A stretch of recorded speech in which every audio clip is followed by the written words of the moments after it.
S Jayaprakash Shetty ಗಮನಿಸ್ತಾ ಇರಬಹುದು. ಇವತ್ತು ಸಿದ್ದರಾಮಯ್ಯ ದಾಖಲೆಯ 15ನೇ ಬಜೆಟ್ ಅನ್ನ ಮಂಡಿಸಿದ್ದಾರೆ. ಅದು ಇವತ್ತು ವಿಪಕ್ಷಗಳ ನಡುವೆ ರಣಾಂಗಣಕ್ಕೂ ಕೂಡ ಕಾರಣ ಆಗ್ತಾ ಇದೆ. ಪ್ರಮುಖವಾಗಿ ಸಾಕಷ್ಟು ವಿಚಾರಗಳನ್ನ ಇವತ್ತು ಬಿಜೆಪಿ ಆಗಿರ್ಬೋದು, ಜೊತೆಗೆ JDS ಆಗಿರ್ಬೋದು ಅಸ್ತ್ರಗಳನ್ನ ಇಟ್ಕೊಂಡು ಇವತ್ತು ಕಾಯ್ತಾ ಇದ್ದಾರೆ. ಅಂದ್ರೆ ಯಾವ್ಯಾವ ರೀತಿಯ ಅಸ್ತ್ರಗಳನ್ನ ಇಟ್ಕೊಂಡು ನೋಡಿ, ಪ್ರಮುಖವಾಗಿ ಅದರಲ್ಲಿ 40% ಕಮಿಷನ್ ಕೂಡ ಈ ಬಾರಿ ಕಂಟಿನ್ಯೂ ಆಗ್ತಾ ಇದೆ ಅಂತ ಹೇಳಿ ಕೆಂಪಣ್ಣ ಮತ್ತೆ ಆರೋಪವನ್ನು ಮಾಡಿದ್ದಾರೆ. ಬರದ ವಿಚಾರವಾಗಿ ಆಗಿರ್ಬೋದು, ಗ್ಯಾರಂಟಿಗಳು ಸರಿಯಾಗಿ ಸಿಗ್ತಾ ಇಲ್ಲ. ಒಟ್ಟಲ್ಲಿ ಟೋಟಲ್ ಆಗಿ ಇವತ್ತು ಅಸ್ತ್ರಗಳನ್ನ ಇಟ್ಕೊಂಡು ಆಡಳಿತ ಪಕ್ಷಕ್ಕೆ ಬಿಸಿ ಮುಟ್ಟಿಸುವಂತ ಕೆಲಸವನ್ನು ಮಾಡೋದಕ್ಕೆ ಇವತ್ತು ವಿಪಕ್ಷಗಳು ಸಿದ್ಧವಾಗಿದೆ ಅಂತ ಹೇಳ್ಬೋದು. ಅದೊಂದು ವಿಶೇಷ ಸ್ಟೋರಿ ಇದೆ, ನೋಡ್ಕೊಂಬರೋಣ.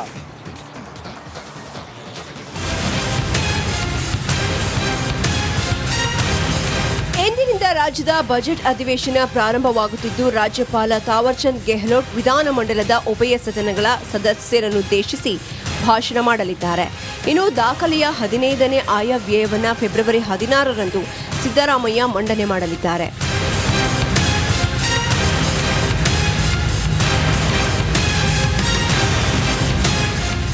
ಲೋಕಸಭೆ ಚುನಾವಣೆ ಹೊತ್ತಲ್ಲೇ ಬಜೆಟ್ ಅಧಿವೇಶನ ಇರೋದ್ರಿಂದ ಈ ಬಾರಿಯ ಬಜೆಟ್ ಮಹತ್ವ ಪಡೆದುಕೊಂಡಿದೆ.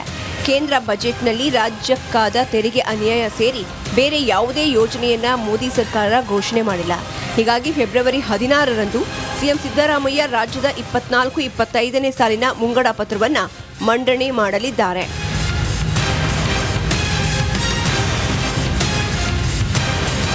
ಇನ್ನು ಸಿದ್ದರಾಮಯ್ಯ ದಾಖಲೆಯ 15ನೇ ಬಜೆಟ್ ಮಂಡನೆ ಇದಾಗಿರಲಿದ್ದು, ಕರ್ನಾಟಕದಲ್ಲಿ ಅತಿ ಹೆಚ್ಚು ಆಯವ್ಯಯ ಮಂಡನೆ ಮಾಡಿದ್ದಾರೆ ಎಂಬ ಹೆಗ್ಗಳಿಕೆಗೆ ಪಾತ್ರರಾಗ್ತಾರೆ.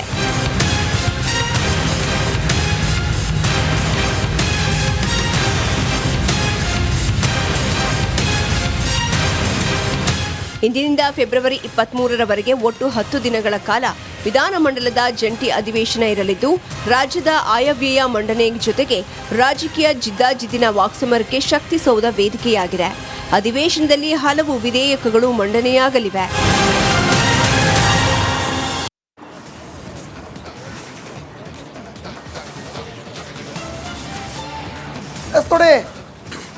ಬಿಜೆಪಿ ಕೈಲಿರುವಂತ ಅಸ್ತ್ರಗಳೇನು ಅಂತ ಹೇಳಿ ಈಗ ನೋಡ್ತಾ ಹೋಗೋಣ. ಇವತ್ತು ವಿಧಾನಮಂಡಲ ಅಧಿವೇಶನ ನಡೆಯುತ್ತಲ್ಲ, ಇಲ್ಲಿ ಇವತ್ತು ಆಡಳಿತ ಸರ್ಕಾರಕ್ಕೆ ಬಿಸಿ ಮುಟ್ಟಿಸೋದು ಬಿಜೆಪಿ. ಅಂದ್ರೆ ಬಿಜೆಪಿ ಕೈಲಿರುವಂತ ಅಸ್ತ್ರಗಳೇನು ಒಂದೊಂದಾಗೆ ನೋಡ್ತಾ ಹೋಗೋಣ. ಮೊದಲಿಗೆ ಕಾಂಗ್ರೆಸ್ ವಿರುದ್ಧದ 40% ಕಮಿಷನ್ ಆರೋಪ ನೋಡಿ. ಆಗ ಕಾಂಗ್ರೆಸ್ನವರು ಕೂಡ 40% ಪಾರ್ಟಿಸಿಪೇಟೆಡ್ ಕಮಿಷನ್ ಆರೋಪವನ್ನು ಮಾಡಿ ಗೆಲುವು ಕಾಣುವಲ್ಲಿ ಯಶಸ್ವಿಯಾದರು. ಈಗ ಅದು ಕೂಡ ಈ ಸರ್ಕಾರದಲ್ಲೂ ಕೂಡ ಕಂಟಿನ್ಯೂ ಆಗಿದೆ ಅಂತ ಹೇಳಿ ಕೆಂಪಣ್ಣ ಆರೋಪವನ್ನು ಮಾಡ್ತಿದ್ದಾರೆ. ಈಗಲೂ ಕೂಡ ಅದೊಂದು ಮುಂದುವರಿಕೆ ಆಗುತ್ತೆ. ಜೊತೆಗೆ ಕೆಂಪಣ್ಣ ಆರೋಪದ ಬಗ್ಗೆ CBI ತನಿಖೆಗೆ ವಿಪಕ್ಷಗಳು ಆಗ್ರಹಿಸ್ತಾ ಇವೆ. ಹನುಮಧ್ವಜ ಮತ್ತು ಹಾನಗಲ್ ಅತ್ಯಾಚಾರ ಕೇಸನ್ನು ಯಾವ ರೀತಿ ನಿಭಾಯಿಸಿದ್ರು ಅದರ ಬಗ್ಗೆಯೂ ಕೂಡ ಇವತ್ತು ಚರ್ಚೆ ಮಾಡಲಾಗುತ್ತೆ. ಇನ್ನು ಮೂಲ ಸೌಕರ್ಯ ಅಭಿವೃದ್ಧಿ ಕಾರ್ಯಗಳಿಗೆ ಹಣ ರಿಲೀಸ್ ಆಗಿಲ್ಲ. ಯಾಕೆ ಹಣ ರಿಲೀಸ್ ಆಗಿಲ್ಲ? ಮತ್ತೊಂದು ಕಡೆ ಪಂಚ ಗ್ಯಾರಂಟಿಗಳನ್ನು ಸಮರ್ಪಕವಾಗಿ ಅನುಷ್ಠಾನಗೊಳಿಸ್ತಿಲ್ಲ. ಕೆಲವರಿಗೆ ಸಿಕ್ಕರೆ ಕೆಲವರಿಗೆ ಸಿಗ್ತಾ ಇಲ್ಲ. ಆ ಕೂಡ ಆರೋಪಗಳಿವೆ. ಅದ್ರ ಬಗ್ಗೆಯೂ ಕೂಡ ಇವತ್ತು ಚರ್ಚೆ ಮಾಡಲಾಗುತ್ತೆ. ಇನ್ನು ಮತ್ತೊಂದು ಕಡೆ ರಾಜ್ಯದ ಆರ್ಥಿಕ ಪರಿಸ್ಥಿತಿ, ಕೇಂದ್ರದ ತೆರಿಗೆ ಹಂಚಿಕೆ ಕುರಿತು ದಾಖಲೆಯನ್ನು ಬಿಡುಗಡೆ ಮಾಡಲಾಗುತ್ತೆ. ಬರ ಪರಿಹಾರ ಬಿಡುಗಡೆ, ಕುಡಿಯುವ ನೀರಿನ ಸಮಸ್ಯೆ ಬಗ್ಗೆಯೂ ಕೂಡ ತರಾಟೆಗೆ ತೆಗೆದುಕೊಳ್ಳಲಾಗುತ್ತೆ. ಇನ್ನು ಬಹಳ ಪ್ರಮುಖವಾಗಿ ಲ್ಯಾಪ್ಟಾಪ್ ಖರೀದಿ ಮಾಡುವಂಥ ಸಂದರ್ಭದಲ್ಲಿ ಆದಂಥ ಅಕ್ರಮ, ಲ್ಯಾಪ್ಟಾಪ್ ಖರೀದಿ ಮಾಡುವಾಗ ಆದಂಥ ಅಕ್ರಮ, ಗ್ರಂಥಾಲಯ ಇಲಾಖೆ ಅವ್ಯವಹಾರ, ಅದಾದಮೇಲೆ KPSC ಅಧ್ಯಕ್ಷರು ಮತ್ತು ಕಾರ್ಯದರ್ಶಿ ನಡುವಿನ ಕಿತ್ತಾಟ, ಇಲ್ಲಾಗಿರುವಂತಹ ಗೊಂದಲ, ಇವೆಲ್ಲದರ ಬಗ್ಗೆ ಕೂಡ ಚರ್ಚೆ ಮಾಡಲಾಗುತ್ತೆ. ಸರ್ಕಾರದಿಂದ ತಡೆಯಾಗಿರುವಂಥ ನೇಮಕಗಳ ಪ್ರಕ್ರಿಯೆಗಳ ಕುರಿತು ಕೂಡ ಇವತ್ತು ಚರ್ಚೆ ಮಾಡೋದಕ್ಕೆ ಬಿಜೆಪಿ ಇಷ್ಟು ಅಸ್ತ್ರಗಳನ್ನು ಇಟ್ಟುಕೊಂಡು ಸಿದ್ಧವಾಗಿದೆ.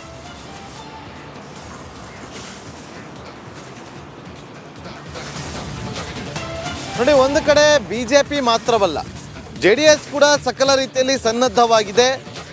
ಅದು ಆಡಳಿತಾರೂಢ ಪಕ್ಷದ ವಿರುದ್ಧ, ಅದು ಸರ್ಕಾರದ ವಿರುದ್ಧ ಇವತ್ತು ಸಮರವನ್ನು ಸಾರೋದಕ್ಕೆ. ಯಾಕೆಂದರೆ ಪ್ರತಿಪಕ್ಷಗಳು ಇವತ್ತು ಸರ್ಕಾರದ ವೈಫಲ್ಯತೆಗಳನ್ನು ಎತ್ತಿ ತೋರಿಸುವ ಕೆಲಸಕ್ಕೆ ಮುಂದಾಗುತ್ತೆ. ಇವತ್ತು ರಾಜ್ಯಪಾಲರ ಭಾಷಣ ಇದೆ. ಸೊ ಆ ಭಾಷಣದಲ್ಲಿ ಯಾವುದೇ ರೀತಿಯಾದಂಥ ವಿಚಾರಗಳು ಚರ್ಚೆ ಆಗೋದಿಲ್ಲ. ಆದರೆ ನಾಳೆಯಿಂದ ಈ ಒಂದು ಬಿಸಿಯನ್ನು ಮುಟ್ಟಿಸುವ ಕೆಲಸವನ್ನು BJP ಹಾಗೂ JDS ಎರಡೂ ಪಕ್ಷಗಳು ಕೂಡ, ಎರಡೂ ಪಕ್ಷದ ನಾಯಕರು ಮಾಡ್ತಾರೆ. ಒಂದು ಕಡೆಗೆ ನನ್ನ ಸಹೋದರಿ ದಿವಿತ್ ಎಕ್ಸ್ಪ್ಲೇನ್ ಮಾಡ್ತಾ ಇದ್ರು BJP ಮುಂದಿರುವಂಥ ಅಸ್ತ್ರಗಳೇನು ಅಂತೇಳಿ. ಈಗ ನಾನು JDS ರೆಡಿ ಮಾಡಿಕೊಂಡಿರುವಂಥ ಅಸ್ತ್ರಗಳು ಏನು ಅನ್ನೋದನ್ನು ಒಂದೊಂದಾಗಿ ವಿವರಿಸ್ತಾ ಹೋಗ್ತೀನಿ. ನೋಡಿ, ನನ್ನ ಸಹೋದರಿ ದಿವಿತ್ ಹೇಳ್ತದಂತೆ BJP ಮುಂದಿರುವಂಥ ಪ್ರಮುಖ ಹಾಗೂ ಪ್ರಬಲ ಅಸ್ತ್ರ ಅಂತಂದರೆ ಅದು 40% ಕಮಿಷನ್. ಸೊ ಸೊ ಇದೇ ಒಂದು 40% ಕಮಿಷನ್ ಕಳೆದ ಬಾರಿ ಚುನಾವಣೆಯಲ್ಲಿ ಸಾಕಷ್ಟು ಸದ್ದು ಮಾಡಿತ್ತು. ಆ ಅಸ್ತ್ರವನ್ನ ಕಾಂಗ್ರೆಸ್ ನಾಯಕರು ಮಾಡಿಕೊಂಡಿದ್ರು. ಈಗ ಬಿಜೆಪಿ ಹಾಗೂ JDS ಇಬ್ಬರಿಗೂ ಕೂಡ ಈ ಒಂದು 40% ಅಸ್ತ್ರ ಸಿಕ್ಕಿರುವಂಥದ್ದು. ಹಾಗಾಗಿ ಇದನ್ನೇ ಸದ್ಬಳಕೆ ಮಾಡಿಕೊಳ್ಳೋದಕ್ಕೆ ಪ್ರಮುಖವಾಗಿ JDS ನಾಯಕರು ಕೂಡ ಮುಂದಾಗಿದ್ದಾರೆ. ಮೊದಲನೇದಾಗಿ ಗುತ್ತಿಗೆದಾರರಾಗಿರುವಂಥ ಕೆಂಪಣ್ಣ ಅವರು 40% ಕಮಿಷನ್ ಆರೋಪವನ್ನ ಮಾಡಿದಾರಲ್ಲ, ಈ ಆರೋಪವನ್ನ JDSನ ನಾಯಕರು ಕೂಡ ಪ್ರಸ್ತಾಪ ಮಾಡುವಂತಹ ಸಾಧ್ಯತೆಗಳು ಕಂಡು ಬರ್ತಾ ಇದೆ. ಇದನ್ನೇ ಪ್ರಬಲ ಅಸ್ತ್ರವನ್ನಾಗಿ ಮಾಡಿಕೊಳ್ಳೋದಕ್ಕೆ JDS ನಾಯಕರು ಕೂಡ ಚಿಂತನೆ ನಡೆಸಿದ್ದಾರೆ. ಇನ್ನು ಕಾಂಗ್ರೆಸ್ ನಾಯಕ ಸರ್ಕಾರದ ವಿರುದ್ಧ ಅಂಕಿ ಅಂಶಗಳ ಸಮೇತವಾಗಿ JDS ನಾಯಕರು, ಅದರಲ್ಲೂ ಮಾಜಿ CM HD ಕುಮಾರಸ್ವಾಮಿ ಅವರು ಅಂಕಿ ಅಂಶಗಳ ಸಮೇತವಾಗಿ ಸರ್ಕಾರದ ವಿರುದ್ಧವಾಗಿ ತಿರುಗೇಟನ್ನು ಕೊಡೋದಕ್ಕೆ ಅವರೆಲ್ಲರೂ ಎಲ್ಲ ರೀತಿಯಲ್ಲಿ ಕೂಡ ಸನ್ನದ್ಧರಾಗಿದ್ದಾರೆ ಎನ್ನುವ ಮಾಹಿತಿ ಕೂಡ ಇದೆ. Thank you. JDS ಗುತ್ತಿಗೆದಾರ ಕೆಂಪಣ್ಣ 40% ಆರೋಪ, ಕಾಂಗ್ರೆಸ್ ಆರೋಪ ಅಂಕಿಅಂಶಗಳು, ಪಂಚ ಗ್ಯಾರಂಟಿ ಯೋಜನೆಗಳ ಅಸಮರ್ಪಕ ಬಗ್ಗೆ ಅಂದರೆ ಗ್ಯಾರಂಟಿ ಬಗ್ಗೆ ಆಕ್ಷೇಪ ಇರ್ಬೋದು, ಆಗಿಲ್ಲ ಅಂತೇಳಿ ಬರ ಪರಿಹಾರ ನಿರ್ವಹಣೆ, ಸರ್ಕಾರಿ ಅಧಿಕಾರಿಗಳ ವರ್ಗಾವಣೆ ದಂಧೆ, KPSC ಅಧ್ಯಕ್ಷರ ವಿರುದ್ಧ ಆರೋಪಗಳ ವಿಚಾರ, ರಾಜ್ಯಪಾಲರ ಭಾಷಣ, ಇದೆಲ್ಲ ಮಾತಾಡ್ತಾರೆ ಅಂತೇಳಿ ಈಗ ಒಂದು ಬ್ರೇಕಿಂಗ್ ನ್ಯೂಸ್ ಬಂದಿದೆ. ಈ ತಿಂಗಳ ಕೊನೆಯ ಒಳಗಾಗಿ ಲೋಕಸಭಾ ಚುನಾವಣೆಗೆ ಟಿಕೆಟ್ ಘೋಷಣೆ ಮಾಡ್ತೀವಿ ಅಂತೇಳಿ ಅಮಿತ್ ಶಾ ಅವರು ಹೇಳಿದ್ದಾರೆ. ಅಮಿತ್ ಶಾ ನಿನ್ನೆಯಷ್ಟೇ ಮಂಡ್ಯಕ್ಕೆ ಬಂದಿದ್ದರು. ಮಂಡ್ಯದ 4 ಲೋಕಸಭಾ ಕ್ಷೇತ್ರಗಳ ಪೈಕಿ ಅವರು ಅಭ್ಯರ್ಥಿಗಳನ್ನು ಅಂತಿಮಗೊಳಿಸುವಂಥ ಬಗ್ಗೆ ಮಾತನಾಡಿದ್ರು. 28 ಲೋಕಸಭಾ ಕ್ಷೇತ್ರಗಳನ್ನು ಕೂಡ ಗೆಲ್ಲಬೇಕು ಅಂತೇಳಿ ಬ್ರೇಕಿಂಗ್ ಪಾಯಿಂಟ್ ಹಾಕಿದೆ. ದಯವಿಟ್ಟು ಲೋಕ ಸಂಗ್ರಾಮಕ್ಕೆ ಬಿಜೆಪಿ ಹೈಕಮಾಂಡ್ ತಾಲೀಮು. ಇದೇ ತಿಂಗಳ ಕೊನೆ ವಾರದಲ್ಲಿ ಅಭ್ಯರ್ಥಿಗಳ ಘೋಷಣೆ ಆಗೋ ಸಾಧ್ಯತೆ. ಅಭ್ಯರ್ಥಿಗಳ ಹೆಸರು ನಿರ್ಧಾರ ಮಾಡಲಿದ್ದಾರೆ ಅಮಿತ್ ಶಾ ಅವರು. ಆದಷ್ಟು ಬೇಗ ಅಭ್ಯರ್ಥಿ ಘೋಷಣೆಗೆ ರಾಜ್ಯ ನಾಯಕರು ಮನವಿ ಮಾಡಿಕೊಂಡಿದ್ದಾರಂತೆ. ನಾಯಕರ ಮನವಿಗೆ ಸ್ಪಂದಿಸಿದ್ದಾರೆ ಅಮಿತ್ ಶಾ ಅವರು. ರಾಜ್ಯಕ್ಕೆ ಭೇಟಿ ಕೊಟ್ಟಂತಹ ಸಂದರ್ಭದಲ್ಲಿ ಒಂದು ಭರವಸೆ ಕೊಟ್ಟು ಹೋಗಿದ್ದಾರಂತೆ. ಫೆಬ್ರವರಿ 21ರಿಂದ 2 ದಿನ ಎಲ್ಲದರ ಬಗ್ಗೆ ಚರ್ಚೆ ಆಗುತ್ತೆ. ಆನಂತರ ಇದೇ ತಿಂಗಳ ಕೊನೆಗೆ ಅಭ್ಯರ್ಥಿಗಳ ಘೋಷಣೆ ಮಾಡೋ ಸಾಧ್ಯತೆ. ಅಂಥದ್ದೊಂದು ಅಭಯ ರಾಜ್ಯ ಬಿಜೆಪಿ ನಾಯಕರಿಗೆ ಅಮಿತ್ ಶಾ ಅವರು ಕೊಟ್ಟು ಹೋಗಿದ್ದಾರೆ ಅನ್ನೋದ್ರ ಡೀಟೇಲ್ ಸಿಗ್ತಾ ಇದೆ.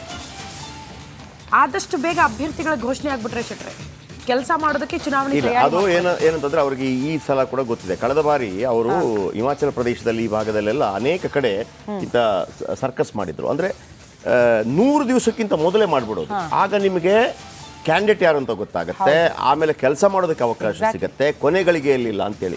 ಕೆಲವೆಲ್ಲ ಹೆಂಗಾಗ್ಬಿಡುತ್ತೆ ಅಂತಂದ್ರೆ ಈ ಉಮೇದುವಾರಿಕೆ ಸಲ್ಲಿಸೋದಕ್ಕೆ ಇವತ್ತು ಕೊನೆಯ ದಿನ ಅಂತ ಇರುತ್ತೆ. ಇವತ್ತು ಸಲ್ಲಿಸ್ತಾರೆ. ನಿಮಗೆ ಈ ರವೀಂದ್ರನಾಥ್ ಅಂತ ಒಬ್ರು ದಾವಣಗೆರೆ ಉತ್ತರದಲ್ಲಿ ಕೃಷಿ ಮಂತ್ರಿ ಆಗೆಲ್ಲ ಕೆಲಸ ಮಾಡಿದ್ರು, ಈಗ ರಿಟೈರ್ಡ್ ಆಗಿದ್ದಾರೆ. ಅವರ ವಿರುದ್ಧ, ಅವರು ಬಿಜೆಪಿಯಿಂದ ಕ್ಯಾಂಡಿಡೇಟ್, ಅವರ ವಿರುದ್ಧ ಕಾಂಗ್ರೆಸ್ ಟಿಕೆಟ್ ಮಾಡೋಕ್ಕಾಗದೆ ಹೆಲಿಕಾಪ್ಟರ್ಲ್ಲಿ ಬಂದು ಟಿಕೆಟ್ ಏನು ಉಮೇದುವಾರಿಕೆ ಸಲ್ಲಿಸೋದು ಬರುತ್ತೆ. ಹೆಲಿಕಾಪ್ಟರ್ಲ್ಲಿ ಬಂದು ಸಲ್ಲಿಸಬೇಕಾಗುತ್ತೆ. ನಿಮಗೆ ಟೈಮ್ ಲೇಟ್ ಆಗ್ಬಿಡುತ್ತೆ. ಟೈಮ್ ಲೇಟ್ ಆಗಿಬಿಟ್ಟು ಕ್ಯಾಂಡಿಡೇಟೇ ಇಲ್ಲ. ಆಯ್ತಾ? ರವೀಂದ್ರನಾಥ್ ಅವರು ದಾವಣಗೆರೆ ಉತ್ತರದಲ್ಲಿ ಇದು 2013 ಐತಿ, 13ರಲ್ಲಿ ಅವಿರೋಧವಾಗಿ ಆಯ್ಕೆ ಆಗ್ಬಿಡ್ತಾರೆ. ಕ್ಯಾಂಡಿಡೇಟೇ ಇಲ್ಲ ಅನ್ನೋ ರೀತಿಯಲ್ಲಿ. ಹಾಗಾಗಿ ಅಂದರೆ ಅದು ನಿಜವಾಗಲೂ ಪಕ್ಷಗಳು ರೆಡಿಯಾಗಿಲ್ಲ ಅನ್ನೋದನ್ನು ಸೂಚಿಸ್ತವೆ. ಬಿಜೆಪಿ ಆಗಲಿ ಅಥವಾ ಕಳೆದ ಬಾರಿ 136 ಕ್ಷೇತ್ರವನ್ನು ಕಾಂಗ್ರೆಸ್ ಗೆಲ್ತಲ್ವಾ, ಗೆದ್ದಿದೆ. ನಾನು ಆಗಲೂ ಹೇಳ್ತಾ ಇದ್ದೆ, ಕಳೆದ ಬಾರಿ ವಿಧಾನಸಭಾ ಚುನಾವಣೆಯಲ್ಲಿ ಕಾಂಗ್ರೆಸ್ ಅಥವಾ ಇವರು ಯಾರು DK ಶಿವಕುಮಾರ್ ಮತ್ತು ಸಿದ್ದರಾಮಯ್ಯನವರು ಯಾವ ರೀತಿ ಕೆಲಸ ಮಾಡಿದ್ರು ಅಂತಂದರೆ ಬಿಜೆಪಿ ಥರ ಕೆಲಸ ಮಾಡಿದ್ರು. ಬಿಜೆಪಿ ಯಾವತ್ತೂ ನೋಡಿ, ಮೊದಲು ಕಳೆದ ಬಾರಿ ಅಲ್ಲ, ಮ್ಯಾನಿಫೆಸ್ಟೋ ಭಾಳ ಬೇಗ ಬಿಡುಗಡೆ ಮಾಡುತ್ತೆ, ಕ್ಯಾಂಡಿಡೇಟ್ ಭಾಳ ಬೇಗ ಬಿಡುಗಡೆ ಮಾಡುತ್ತೆ. ಅದಕ್ಕಾಗಿ ಅಮಿತ್ ಶಾ ಅವರು ಈಗ 100 ದಿನಗಳ ಮೊದಲು ಬಿಡುಗಡೆ ಮಾಡಿದರೆ ಒಮ್ಮೊಮ್ಮೆ ದೊಡ್ಡವರ ಹೆಸರಿರುತ್ತೆ. ನರೇಂದ್ರ ಮೋದಿ ಅವರು ಎಲ್ಲಿಂದ ಸ್ಪರ್ಧೆ ಮಾಡ್ತಾರೆ, ಏನಾದರೂ ಒಂದು ಶಾಕಿಂಗ್ ಅಂದ್ರೆ ಅಚ್ಚರಿಯಾದಂಥ ವಿಚಾರಗಳಿರುತ್ತೆ, ಒಂದು 10-15 ಜನರದ್ದು ಬಿಡುಗಡೆ ಮಾಡ್ತಾರೆ. 100 ದಿವಸ ಮೊದಲೇ ಮಾಡಿದರೆ ಸೋಲುವ ಕಡೆಗಳಲ್ಲಿ ಲಾಭ ಆದಂಥ ಅನೇಕ ನಿದರ್ಶನಗಳು ಇದೆ. ಹಾಗಾಗಿ ಅದನ್ನು ಮಾಡ್ತಾ ಇದ್ದಾರೆ. ಓಕೆ, ಸೊ ಒಟ್ಟಿನಲ್ಲಿ ತಯಾರಿಗಳಿಗೆ ಅನುಕೂಲ ಆಗುತ್ತೆ ಅನ್ನೋ ಕಾರಣಕ್ಕೆ ಆದಷ್ಟು ಬೇಗ ಬಿಜೆಪಿ ತನ್ನ ಅಭ್ಯರ್ಥಿಗಳನ್ನ ಘೋಷಣೆ ಮಾಡೋ ಇವತ್ತೆಷ್ಟು ಹನ್ನೊಂದು ಆಯ್ತಲ್ಲ, ಮಂತ್ ಎಂಡ್ ಅಲ್ಲಿ ಅಂದ್ರೆ ಬಿಡುಗಡೆ ಮಾಡಿದ ಜೊತೆಗೆ ಏನಾದರೂ ಅಸಮಾಧಾನಗಳಿದ್ರೆ ಅದನ್ನು ಬಗೆಹರಿಸೋದಕ್ಕೂ ಕೂಡ ಹೆಲ್ಪ್ ಆಗುತ್ತೆ. ಡೆಫಿನೆಟ್ಲಿ ಕ್ಯಾಂಡಿಡೇಟ್ ಬಂದ ತಕ್ಷಣ ನಿಮಗೆ ಆತ ಸಕ್ರಿಯ ಆಗ್ಬಿಡ್ತಾನೆ. ನಾನು ಈಗ ಒಂದು ಜಾಗದಲ್ಲಿ ಇಬ್ರು ಇರ್ತೀವಿ ಅಂತ ಇಟ್ಕೊಳ್ಳಿ, ನೀವ ಅಂತೇಳಿ. ನಾನು ಕೆಲಸ ಮಾಡಲ್ಲ, ನೀವು ಕೆಲಸ ಮಾಡಲ್ಲ, ನಾನು ಕೆಲಸ ಮಾಡಲ್ಲ, ನೀವು ಕೆಲಸ ಮಾಡಲ್ಲ. ಅನೌನ್ಸ್ ಆದ ತಕ್ಷಣ, ಈಗ ನಿಮ್ಮನ್ನ ಅನೌನ್ಸ್ ಮಾಡಿದ್ರೆ ಇಟ್ಕೊಳ್ಳಿ, ನನಗೆ ಬೇಸರ ಇರ್ಬೋದು, ತಕ್ಷಣ ನಮ್ಮನ್ನು ಕರೆದು ಬಿಡ್ತಾರೆ. ನಿಮ್ಗೆ ಏನಾಗಬೇಕು ಶೆಟ್ರೆ, ಎಲ್ಲ ವ್ಯವಸ್ಥೆ ಮಾಡೋಣ, ನಿಮಗೆ ಬೇರೆ ಒಂದು ವ್ಯವಸ್ಥೆ ಮಾಡಿಕೊಡ್ತೀನಿ, ಗ್ಯಾರಂಟಿ ಕೊಡ್ತೀನಿ, ಕೆಲಸ ಮಾಡಿ. ನಾನು ಅಂತ ಕೆಲಸ ಮಾಡ್ಲಿಕ್ಕೆ ಶುರು ಮಾಡ್ತೀನಿ. ಅದೇ ರಾಜಕೀಯದಲ್ಲಿ ಇರುವಂಥದ್ದು. ಅದರ ಬಗ್ಗೆ ಒಂದು ಪ್ಯಾಕೇಜ್. ಹೌದು.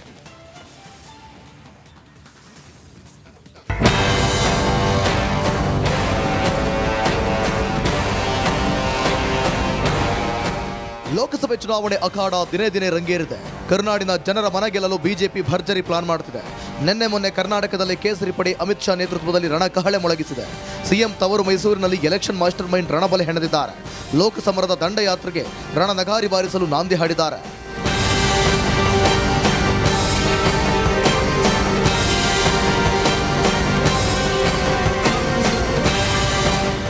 ಎರಡ್ 2023 ವಿಧಾನಸಭಾ ಚುನಾವಣೆ ಸೋತ ಬಳಿಕ ಮೊದಲ ಬಾರಿಗೆ ಅಮಿತ್ ಶಾ ರಾಜ್ಯಕ್ಕೆ ಆಗಮಿಸಿದ್ದಾರೆ. ಹೈ ವೋಲ್ಟೇಜ್ ಮೀಟಿಂಗ್ ಮಾಡಿ ಪಕ್ಷದಲ್ಲಿ ಸಮರೋತ್ಸಾಹ ತುಂಬಿದ್ದಾರೆ. ಮೊದಲು ಬಿಜೆಪಿ ಕೋರ್ ಕಮಿಟಿ ಸಭೆ ಬಳಿಕ ಕ್ಲಸ್ಟರ್ ಮಟ್ಟದ ಸಭೆ ಮಾಡಿದರು. ಕ್ಷೇತ್ರ ಮತ್ತು ಕ್ಲಸ್ಟರ್ ವಾರು ಸಂಪೂರ್ಣ ಮಾಹಿತಿ ಸಂಗ್ರಹಿಸಿದ್ದಾರೆ. ಇದಕ್ಕೂ ಮುನ್ನ ವಿಜಯೇಂದ್ರ ಜೊತೆ ಅಮಿತ್ ಶಾ 1-to-1 ಸಭೆ ಮಾಡಿದರು.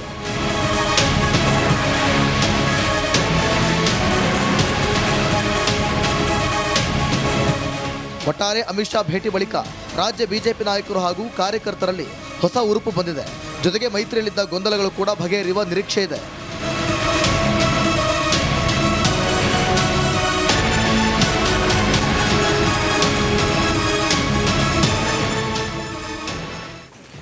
ಓಕೆ, ಅಮಿತ್ ಶಾ ಅವರು ಎಂಟ್ರಿ ಕೊಡ್ತಾ ಇದ್ದ ಹಾಗೇನೆ ಬಿಜೆಪಿ ಪಾಳಯದಲ್ಲಿ ರಾಜಕೀಯ ಚಟುವಟಿಕೆ ಗರಿಗೆದರಿದೆ. ಕೆಲವು ಪಾಯಿಂಟ್ಗಳಿದೆಯಲ್ವಾ ಇದಾವೆ ಹೇಳ್ತಾ ಹೋಗಿ. ಸೊ ಅಮಿತ್ ಶಾ ಅವರು ನಿನ್ನೆ ಬಂದಾಗ ಏನೆಲ್ಲ ಬೆಳವಣಿಗೆಗಳಾಯ್ತು, ಯಾವ ರೀತಿ ಸಭೆಗಳಾಯ್ತು, ಏನು ಸೂಚನೆ ಕೊಟ್ಟರು ಅನ್ನೋದನ್ನ ಕ್ವಿಕ್ ಆಗಿ ನಿಮ್ಮ ಮುಂದೆ ಇಡುವಂತ ಪ್ರಯತ್ನ. ಲೋಕ ರಣಕಣದಲ್ಲಿ 28 ಸ್ಥಾನ ಗೆಲ್ಲೋದಕ್ಕೆ ಹೊಸ ಟಾಸ್ಕ್ ಕೊಟ್ಟಿದ್ದಾರಂತೆ ಅಮಿತ್ ಶಾ ಅವರು. 28 ಸ್ಥಾನ ಗೆಲ್ಲುವಂತೆ ರಾಜ್ಯ ನಾಯಕರಿಗೆ ನೂತನ ಟಾಸ್ಕ್ಗಳು ಕೂಡ ನೀಡಲಾಗಿದೆ. ಈ ಬಾರಿ ಬಿಜೆಪಿ 28 ಸ್ಥಾನ ಗೆಲ್ಲುವ ವಾತಾವರಣ ಇದೆ. ಕಾಂಗ್ರೆಸ್ನಲ್ಲಿ ಅಸಮಾಧಾನ ಬಹಿರಂಗವಾಗಿ ಕಾಣಿಸ್ತಾ ಇದೆ. ಅದನ್ನು ನಾವು ಎನ್ಕ್ಯಾಶ್ ಮಾಡ್ಕೊಳ್ಳೋಣ ಅನ್ನೋ ರೀತಿಯಲ್ಲಿ ಸೂಚನೆ ಕೊಟ್ಟಿದ್ದಾರೆ. ಅಸಮಾಧಾನ ನಮ್ಮ ಪಕ್ಷದಲ್ಲಿ ಆಗಬಾರ್ದು, ಆ ರೀತಿ ನೀವು ನೋಡ್ಕೊಳ್ಬೇಕು ಅನ್ನುವಂಥ ಟಾಸ್ಕ್. ದಳ ಕಮಲ ಮೈತ್ರಿ ಬಗ್ಗೆ ಯಾರು ಕೂಡ ಅಪಸ್ವರ ಎತ್ತಬಾರ್ದು. ಯಾಕೆ ಮೈತ್ರಿ ಮಾಡ್ಕೊಂಡ್ರೋ, ಈ ಅಭ್ಯರ್ಥಿ ಯಾಕೋ, ಯಾಕೆ ಈ ಕ್ಷೇತ್ರ ಬಿಟ್ಕೊಟ್ರೋ ಅಂತ ಅಸಮಾಧಾನಗಳು ಯಾವುದು ಕೂಡ ಬಹಿರಂಗವಾಗಿ ವ್ಯಕ್ತವಾಗಬಾರ್ದು. ಮೈತ್ರಿ ವಿರುದ್ಧ ಅಪಸ್ವರ ಎತ್ತದ ನಾಯಕರಿಗೆ, ಅಂದ್ರೆ ಎತ್ತಿರುವ ನಾಯಕರಿಗೆ ಆಲ್ರೆಡಿ ವಾರ್ನಿಂಗ್ ಕೊಟ್ಟಿದ್ದಾರಂತೆ. ಕಳೆದ ಬಾರಿ ಇಂತಹ ಅಪಸ್ವರದಿಂದಲೇ ಸೋಲಾಗಿದೆ. ಅದೇ ಕೆಲಸವನ್ನ ನೀವು ಕೂಡ ಮಾಡಬೇಡಿ ಅನ್ನುವಂಥ ಎಚ್ಚರಿಕೆ. ಕಮಲ ದಳ ಮೈತ್ರಿ ಸೀಟುಗಳ ಬಗ್ಗೆ ಹಂಚಿಕೆ ಆಗಬೇಕು. ಅಸಮಾಧಾನಿತರನ್ನ ಸಮಾಧಾನ ಮಾಡುವ ಕೆಲಸ ಆಗ್ತಾ ಇದೆ ಅನ್ನೋದನ್ನ ಇನ್ನು ಹಳೆ ಮೈಸೂರನ್ನ ಟಾರ್ಗೆಟ್ ಮಾಡಿದ್ದಾರೆ. ಬಹಳ ಮುಖ್ಯವಾಗಿ ನಾನು ಅವತ್ತಿಂದ ಹೇಳ್ತಾ ಇದ್ದೀನಿ, ಯಾಕಂದ್ರೆ ಜೆಡಿಎಸ್ ಜೊತೆ ಹೋಗಿದ್ದೆ ಅದೇ ಕಾರಣಕ್ಕಾಗಿ. ಕಳೆದ ಬಾರಿ ಕಾಂಗ್ರೆಸ್ ಮತ್ತು ಜೆಡಿಎಸ್ ಜೊತೆ ಹೋಯಿತು. ಕಾಂಗ್ರೆಸ್ ಮತ್ತು ಜೆಡಿಎಸ್ ಯಾಕೆ ಗೆಲ್ಲಿಲ್ಲ ಅಂತ ಒಂದು ಪ್ರಶ್ನೆ ಬರುತ್ತೆ. ನಾನು ಅವತ್ತಿಂದ ಹೇಳ್ತಾ ಇದ್ದೀನಿ, ಧರ್ಮ ಇಲ್ಲಿ ಕೆಲಸ ಮಾಡಲ್ಲ, ಬಟ್ ಜಾತಿ ಕೆಲಸ ಮಾಡುತ್ತೆ ಅಂತೇಳಿ. ಸಿದ್ದರಾಮಯ್ಯನವರ, ಈಗ ಸಿದ್ದರಾಮಯ್ಯನವರು ಅಹಿಂದ ಲೀಡರ್, ಆದ್ರೂ ಕೂಡ ಅವ್ರದ್ದೊಂದು ಜಾತಿ ಅಂತಿರತ್ತಲ್ಲ. ಯಾವ ಜಾತಿ ಹೇಳಿ ಅವ್ರದ್ದು? ಕುರುಬ ಸಮುದಾಯ. ಕುರುಬ ಸಮುದಾಯ ಬಹುತೇಕ, ಈ ಕುರುಬ ಸಮುದಾಯ ಎಲ್ಲ ಕಡೆ ಇರ್ತದೆ, ಆಯ್ತಾ? ಈ ಭಾಗದಲ್ಲೂ ಇದೆ. ಇಲ್ಲಿ ಕುರುಬ ಸಮುದಾಯ ಮತ್ತು ಒಕ್ಕಲಿಗ ಸಮುದಾಯ ಜೊತೆಯಾಗಿ ಹೋಗಬೇಕಾಗಿದೆ. ಇವರಿಬ್ಬರು ಏನು ಗೊತ್ತಾ, ಅಲ್ಲಿ ಪ್ರಾದೇಶಿಕವಾರು ಒಂದು ಫೈಟ್ ಇರುತ್ತೆ ಅವ್ರಿಗೆ.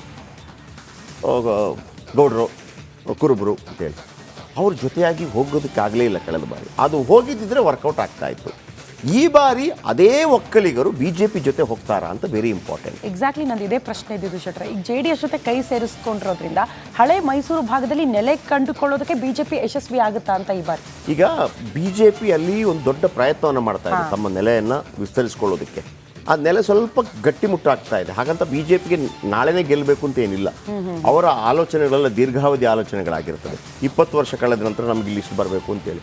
ಯಾವಾಗ ನರೇಂದ್ರ ಮೋದಿ ಮತ್ತು ಅಮಿತ್ ಶಾ ಜೋಡಿ ಬಂತೋ ಸ್ವಲ್ಪ ಫಾಸ್ಟ್ ಆಯ್ತು. ಅದು ಏನಾದರೂ ಒಂದು ದೊಡ್ಡ ಇದನ್ನು ಮಾಡ್ತಾ ಇದ್ರು. ಅಂದರೆ ಈಗ ಅಧಿಕಾರ ಅವ್ರಿಗೆ ಬಿಟ್ಕೊಡೋದು, ನೀವೇ ಮುಖ್ಯಮಂತ್ರಿ ಆಗಿ ಅಂತ ಹೇಳ್ಬಿಡೋದು. ಈಗ ಕುಮಾರಸ್ವಾಮಿ ಅವ್ರಿಗೂ ಅಷ್ಟೇ 19 ಕ್ಷೇತ್ರ ಅವ್ರಿಗೆ ಇರುವಂಥದ್ದು. ನೀವು ಬನ್ನಿ ನಮ್ಮ ಜೊತೆ, ನಿಮ್ಗೆ ಏನೆಲ್ಲ ಬೇಕು, ಆ ರಾಮ ಮಂದಿರಕ್ಕೆ ಒಂದು ಅಂದರೆ ನಾನು ಹೇಳಿದ್ದು, ನಾಳೆ ಬಿಜೆಪಿ ಏನಾದರೂ ಬಂದಾಗ, ಈ ಹಿಂದೆ ಕೂಡ ಅಷ್ಟೇ ನೀವೇ ಮುಖ್ಯಮಂತ್ರಿ ಆಗಿ ಅಂತ ಹೇಳಿದರು. ಕುಮಾರಸ್ವಾಮಿ ಅವರು ಹೇಳಿದ್ರಲ್ಲ, ನಾನು ನರೇಂದ್ರ ಮೋದಿ ಅವರ ಮಾತನ್ನು ಕೇಳಿದ್ದಿದ್ರೆ ನೀವೇ ಮುಖ್ಯಮಂತ್ರಿ, ನನಗೆ ಯಾರೂ ಅಡೆತಡೆ ಮಾಡ್ತಾ ಇರಲಿಲ್ಲ, ಕಾಂಗ್ರೆಸ್ ಜೊತೆ ಹೋಗುವಂಥ ಅಗತ್ಯ ಇಲ್ಲ, ಬಟ್ ತಂದೆಯವರು ಅವರು ಜಾತ್ಯತೀತ ಸಿದ್ಧಾಂತವನ್ನೇನು ಅಳವಡಿಸ್ಕೊಂಡು ಬಂದರೆ, ಸೊ ಹಾಗಾಗಿ ಆಗಿದೆ ಅಂತೇಳಿ. ಬಿಜೆಪಿಗೆ ಇಲ್ಲಿ ಆ ಓಟು ಗ್ಯಾರಂಟಿ. ಆದರೆ ಒನ್ಸ್ ಅಗೇನ್ ಜಾತಿ ವಿಚಾರ ಹೇಳ್ತಾ ಇದ್ದೀವಿ. ನಿಮಗೆ ಬಿಜೆಪಿ ಕ್ಯಾಂಡಿಡೇಟ್ಗೆ ಜೆಡಿಎಸ್ನ ಮತದಾರರು ಓಟ್ ಹಾಕ್ತಾರಾ? ಈಗ ಪ್ರಜ್ವಲ್ ರೇವಣ್ಣ ಇಲ್ಲಿ ಹಾಸನದಲ್ಲಿದ್ದಾರೆ. ಪ್ರಜ್ವಲ್ ರೇವಣ್ಣ ಅವರ ವಿರುದ್ಧ ಪ್ರೀತಮ್ ಗೌಡ ಹೋರಾಟ ಮಾಡಿ ಬಂದಂಥ ನಾಯಕ. ಇಬ್ಬರು ಒಕ್ಕಲಿಗರೇ, ನೆನಬಿಡಿ, ಇಬ್ಬರು ಒಕ್ಕಲಿಗರೇ. ಪ್ರೀತಮ್ ಗೌಡ ತನ್ನ ಓಟನ್ನು ಹಾಕಿಸ್ತಾರ ಪ್ರಜ್ವಲ್ ರೇವಣ್ಣ ಅವ್ರಿಗೆ? ಆಗಲ್ಲ. ತಮ್ಮಣ್ಣ ಗೆದ್ದಿದ್ದಾರೆ ಎಲ್ಲಿ? ಚಿಕ್ಕಮಗಳೂರಲ್ಲಿ ಸಿ ಟಿ ರವಿ ಅವರನ್ನು ಸೋಲಿಸ್ಬಿಟ್ಟು. ಅಲ್ಲಿ ಕಾಂಗ್ರೆಸ್ ಅವರೆಲ್ಲ ಸಿ ಟಿ ರವಿ ವಿರುದ್ಧ ಓಟ್ ಹಾಕಿದ್ದಾರೆ. ಅಲ್ಲಿ ಮತ್ತೊಂದು ಕಡೆ ಏನು ಎಚ್ ಪ್ರಕಾಶ್ ಅವರ ಮಗನಿಗೆ ಓಟ್ ಹಾಕಿ ಪ್ರೀತಮ್ ಗೌಡ ಅವರನ್ನು ಸೋಲಿಸಿದ್ದಾರೆ.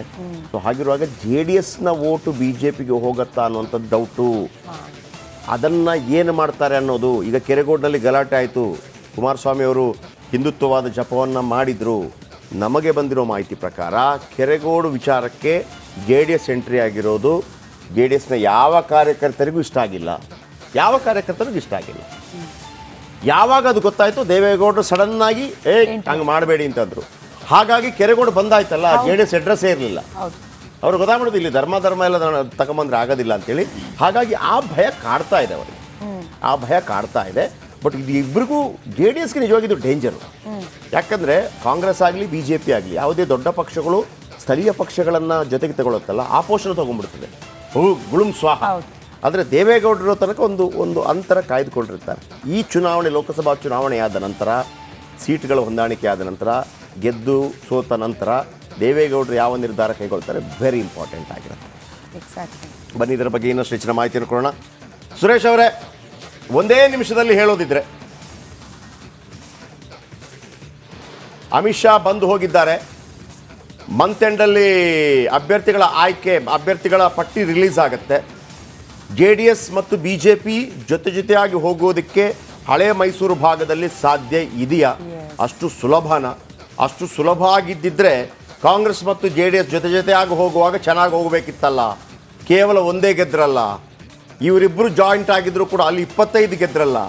ಏನು ಹೇಳುತ್ತೆ ರಾಜಕೀಯ ಪಡಸಾಲೆ?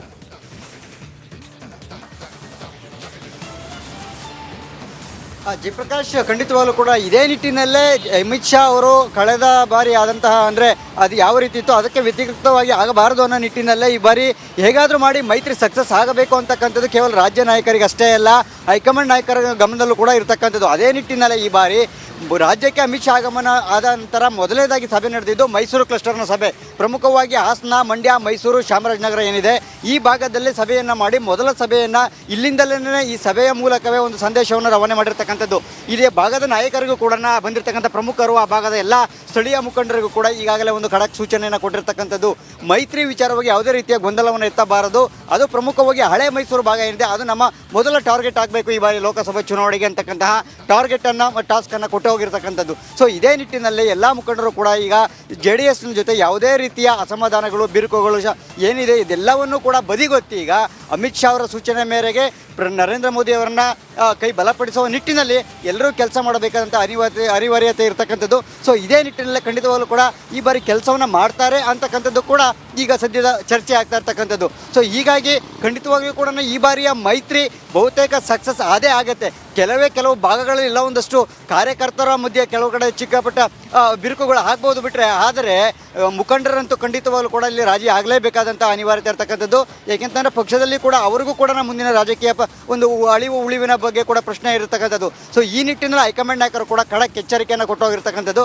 ಸೊ ಹೀಗಾಗಿ ಈ ಬಾರಿ ಲೋಕಸಭಾ ಚುನಾವಣೆಯಲ್ಲಿ ಹಳೆ ಮೈಸೂರು ಭಾಗವನ್ನು ಈಗ ಹೈಕಮಾಂಡ್. Okay, thank you. ಭಾಳ ಸ್ಪಷ್ಟ ನೋಡಿ, ಆಲ್ರೆಡಿ ನಿಖಿಲ್ ಕುಮಾರಸ್ವಾಮಿ ಹೇಳಿದ್ದಾರೆ ನಾನು ಮಂಡ್ಯದಿಂದ ಸ್ಪರ್ಧೆ ಮಾಡೋದಿಲ್ಲ ಅಂತ.